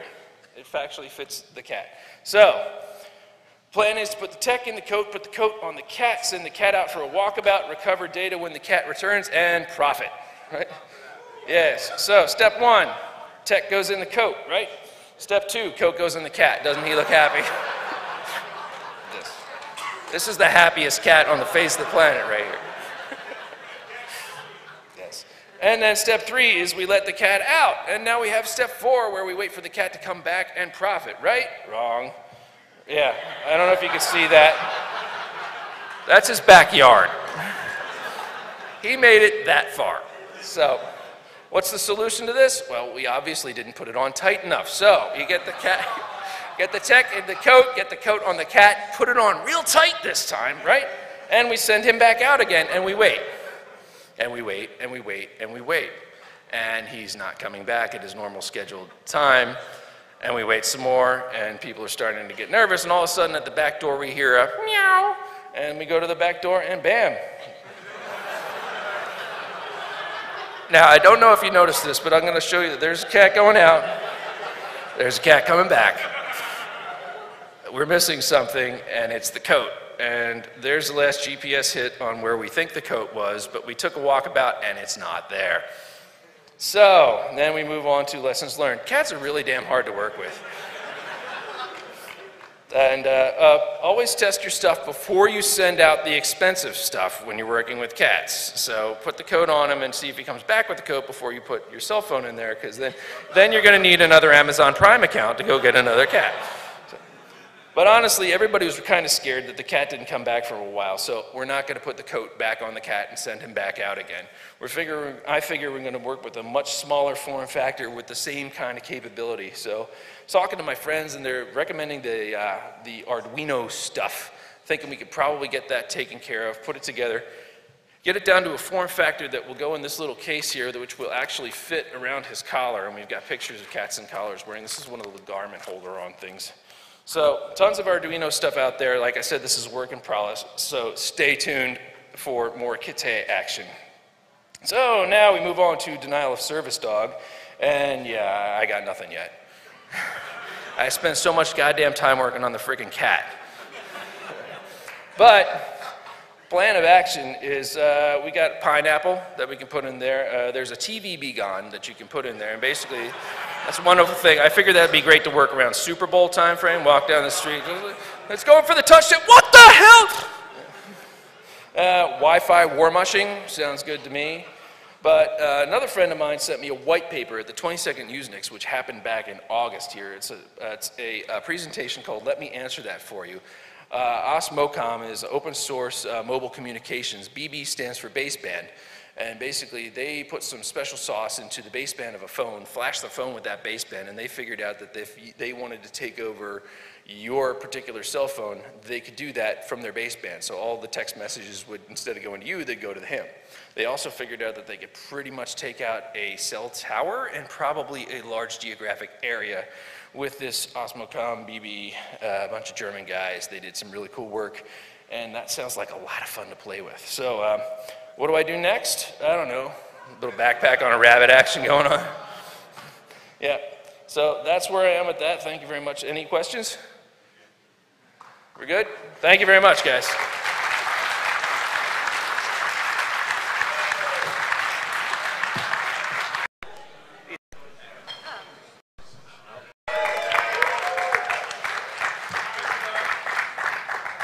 So yes, this is why you get your slides to Grex the night before. We'll remember that one in future. So hi, my name is Sarah Clark, and we're going to talk about gender balance in tech, a project I've been doing and another project we're starting. And I've been around for about 15 years, so I kind of have some experience here. My first hacker event was DC 2600 in 1998. So about 15 years, and I have worked my way up from being a tech intern to being a senior security engineer. So I've kind of got an idea of what it is to be a woman in tech and a hacker in tech. And so I've got, some room to talk here. And so the first thing we're going to talk about is Ladies LunchCon. We're also going to talk about gender ratio in tech, because it's an important subject. We're going to talk about some things that are being done that aren't working very well. And we're going to talk about ways to do it better. I see that face. Okay. So, Ladies LunchCon. I had no idea how controversial it was going to be to tweet out an event that was, women only, or all who identify as women only. I had no idea. And so the idea came about because myself, my friend Ivy, and my friend Stacy were at a Nova Hackers meeting. Nova Hackers are awesome. And thank you, see, we're great. I was at this Nova Hackers meeting, and we thought, okay, we'll have a ladies' lunch at DEF CON, all the Nova Hackers ladies, and you just can't stay small. So then it was like, okay, all ladies at DerbyCon. So we tweeted it out, and it ended up being 13 women. And it was super cool because there's not many opportunities for women in tech to get together like that because there's just not as many of us. So it was like, for some women, it was the first time ever they'd been in a group of women who spoke their language. My friend Allison Nixon had never had that experience before. And it was amazing. I was tearing up a little bit because it was just like, it was honestly kind of magic. And like, we were having a good time. It's kind of like the corollary is all the guys getting together and having a good time. And so it was like, it was great. It needed to happen, and we decided to do it again, because, once is never enough. So we did it at SkyDogCon. We did it at B-Sides DC. We're doing it tomorrow. All who identify as ladies are welcome. If you're feeling left out, Nova Hackers is doing like a guys' lunch thing, which is actually open to everyone, if you'd like to join them. And so, it seemed great. We decided to start doing some local events because people got bored of, well, not bored, but it was a long time between B-Sides DC and ShmooCon. that wasn't enough, so we decided to do some additional events. We got requests. And so one of the things, since we were getting so much flack, it's like, oh, wait, we need to do some more research and find out why we're getting such pushback, the ratio of women to men in tech is not balanced. It's, there's many more men than there are women. And so to quantify that, there are a bunch of different statistics. It's hard to get good statistics because everything is skewed. So the 25% that is the Department of Labor, it includes women who work for computing companies who actually don't work with computing types of tasks, like receptionists and project managers. But the Tracy Chow's project, which is actually pretty cool, is self-reported, so you've got a bias and a skew there. I look at these numbers and I go, we can probably safely estimate about 20%, which is probably on the high end, but this, it's a fair number to go with. And so, why do we need more women in tech? Well, for the first use case, we need more women in tech because when men start talking about their feelings, they are ridiculed and put down. Okay, we have a high degree of burnout. We need to be able to talk more about our stresses and our anxieties. And, oh my God, I've been playing defense. It's $365 a year, and I will never win, ever, ever. We need to be able to have those conversations. And you can see the evidence of that with the InfoSec Burnout Project. We've also had a high degree of suicide rate. It's very important that we move in that direction. And, because nerds like statistics and math and everything, this is something called the Petrie multiplier. So it's a model of women and men making sexist remarks to each other, or people making sexist remarks to each other. And so the research shows that 20% of either gender is sexist or will make sexist remarks to each other. So 20% of women and 20% of men. So the first thing is, we're equally sexist, all right? It's not that men are more sexist. But when you have population disparity, you have some really, some tough situations, which is, this is a 50-person population, okay? So 10 are female dots and 40 are male dots. So you've got 20% of each of those. And in that population, the unluckiest man in that population, based on the ratio, gets 3 remarks, sexist remarks. The luckiest man gets none, but actually most men don't experience them just because of the ratio, not because people are different. Unfortunately, because of the ratio, the luckiest woman gets 3, and the unluckiest woman gets 9. It's bad math, and we can change that and fix a whole bunch of other societal problems too by bringing the ratios of males to females closer together, because it fixes this and it fixes a bunch of other social problems at the same time. And this slide's fun. Thank you. Love you. So if we don't choose to proactively fix this, well, it's going to be shoved down our throats, because if you look around, the prevalence of code of conduct stuff is getting higher. I looked at a particular wiki, the ADA Initiatives wiki, and there were 100 conventions that had adopted codes of conduct.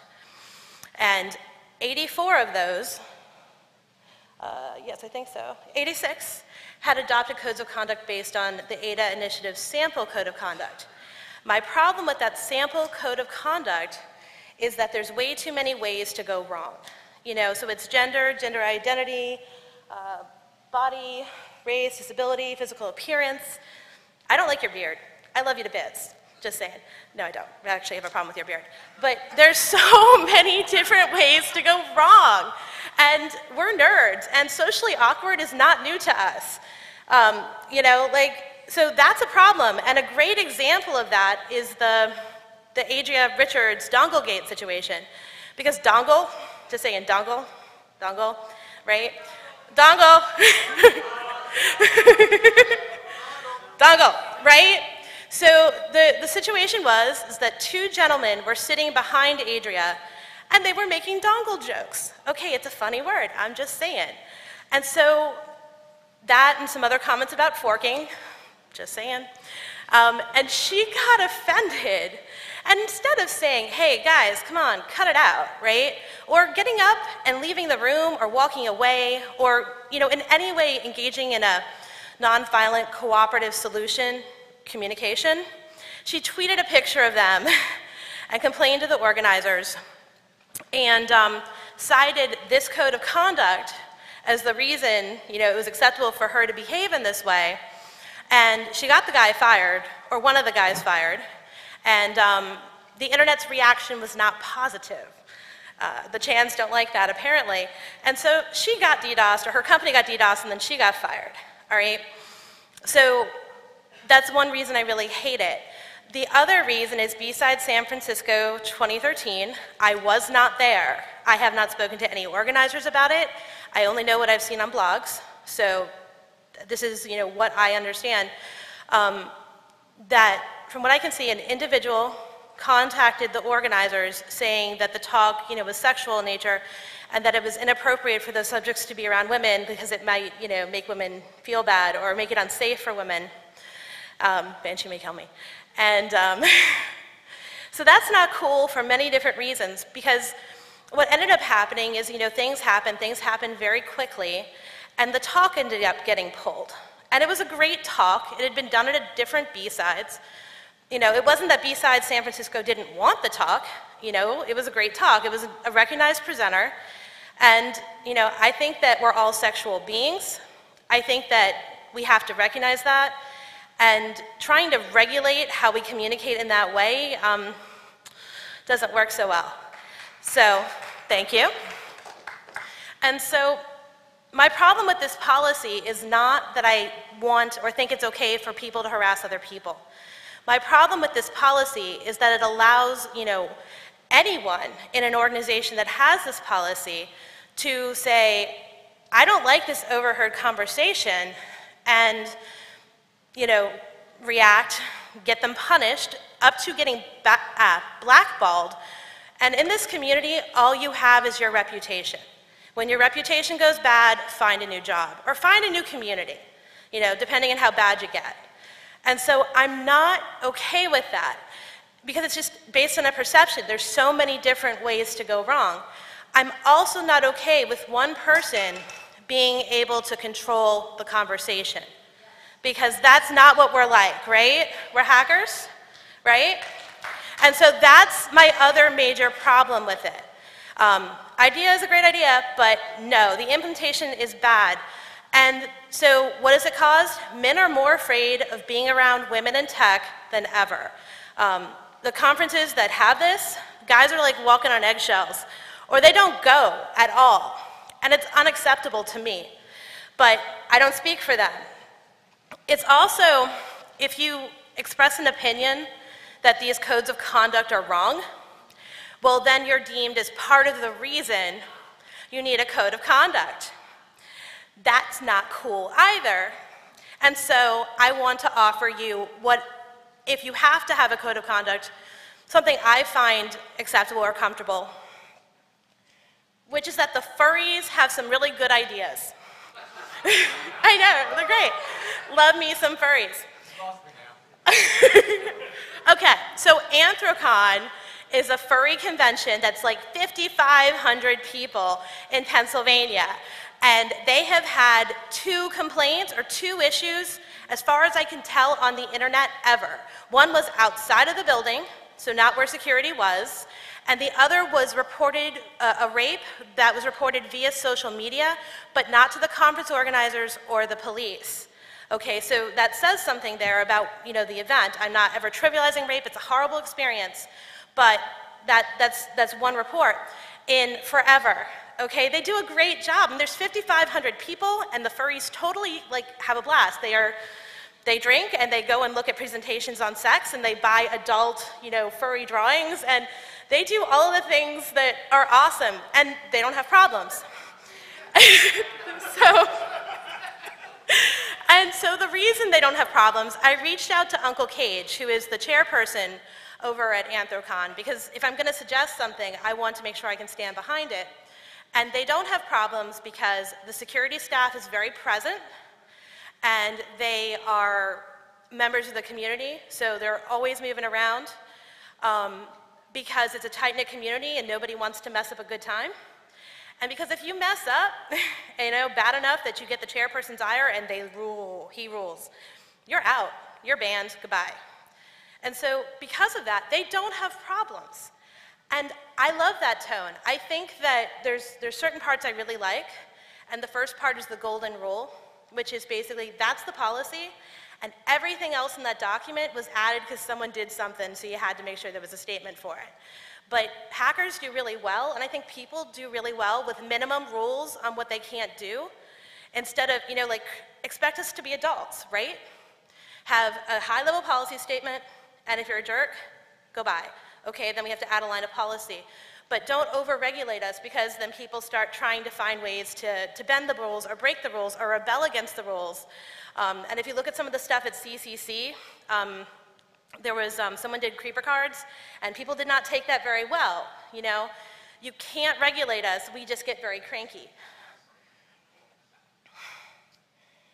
And so, okay, so we have an idea of what the problem is. We have something that's less distasteful and is in line with who we are. If you need something, I am not a code of conduct consultant, so I will not be following that road.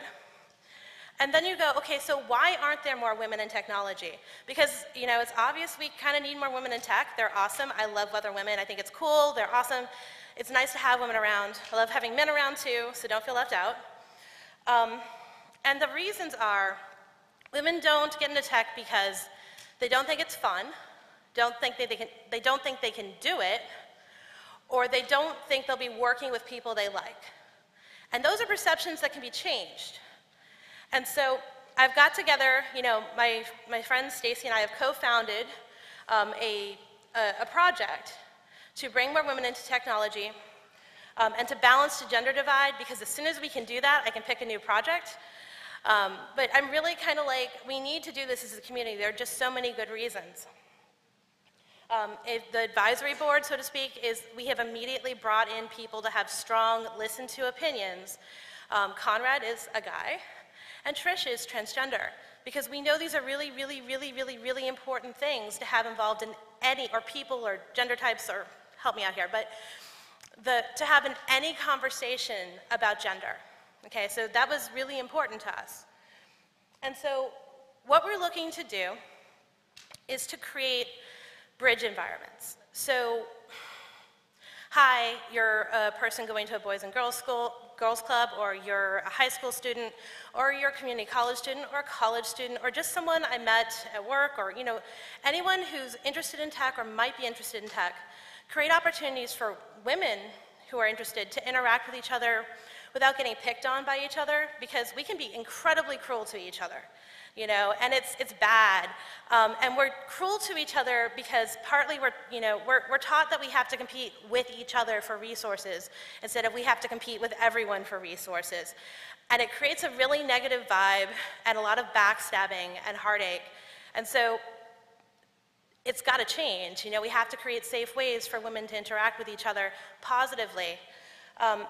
So creating peer groups, your peers are who you are.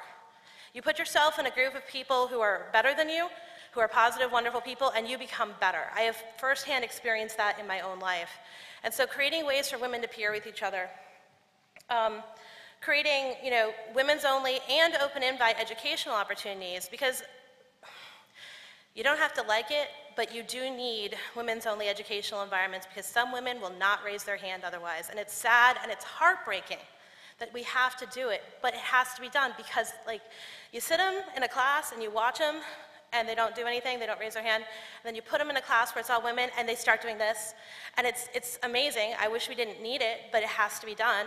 You know, otherwise women won't speak up. Some women are just like, whatever, hi, there's the microphone. But it takes a little bit to get from, I'm a little shy and, you know, just got to 2,600 to, hi, this is the microphone. And so it's a way to bring more women into the community. And also bringing men and women into contact with each other, because we're socially awkward nerds. And so, you know, we have to give men and women a way to interact as sexual human beings without being afraid that they'll say something wrong and they'll get blackballed out of the community. Okay, thank you. And so that's the project. I'm looking to meet people who want to be involved, both, you know, women and men, you know, because it's a great idea. You know, I think it's an idea that'll change things. And, you know, it's something, you know, looking to start small. We're doing some things here. We, you know, just start, build a community, grow it over time. So don't expect it to explode overnight, but I really do feel like providing these opportunities and providing a model for other organizations to provide these opportunities is going to make a difference. And things we can all do right now, when you meet someone, don't assume they're like anything. Just be open, because as a woman, people will judge me as, you're not tech, right? Oh, yes, I am, and probably more than you. But you know, be open. When people come into your community and they're new, RTFM is a pretty nasty thing to do to someone who's trying to learn. And that's been the way we've been. We're changing rapidly. But just, you know, hey, you're new, let's teach you some stuff or show you things. And in summary and conclusion, bringing more women into tech helps everyone, not just women, but the entire community. It brings cultural diversity, brings friendships, we learn to interact with each other. We all have a better time. And if we don't address this proactively, we're going to have the code of conduct people marching down our door and trying to push it in our throats, which has happened, and I'd really rather not experience. So, thank you.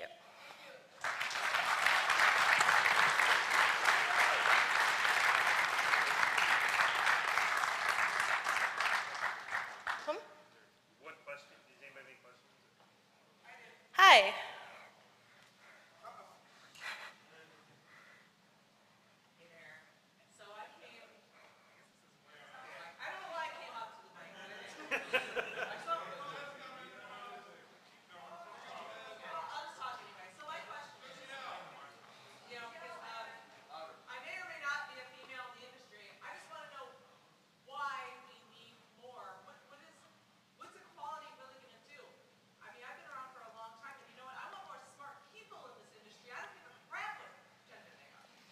I absolutely agree that I want more smart people in the industry, because we need more smart people in the industry, right? You know, more smart minds changing problems.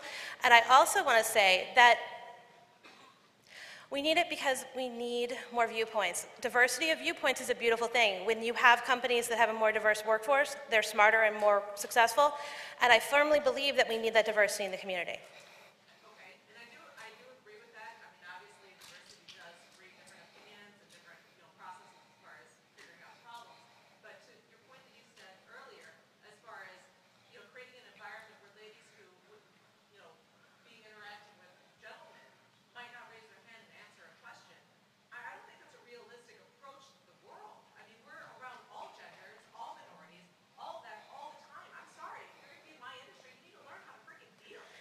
And I think that that's awesome, and so we'll do a little bit of baking, and then we'll throw them in the pool, and they will learn to deal, okay? And absolutely, if you don't want to play with us or you don't think what we're doing is valuable, then don't.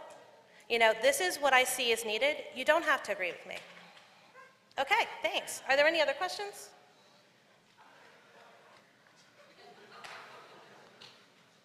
Okay.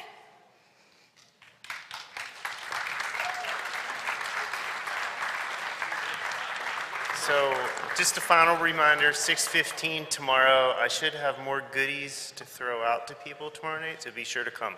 Thanks.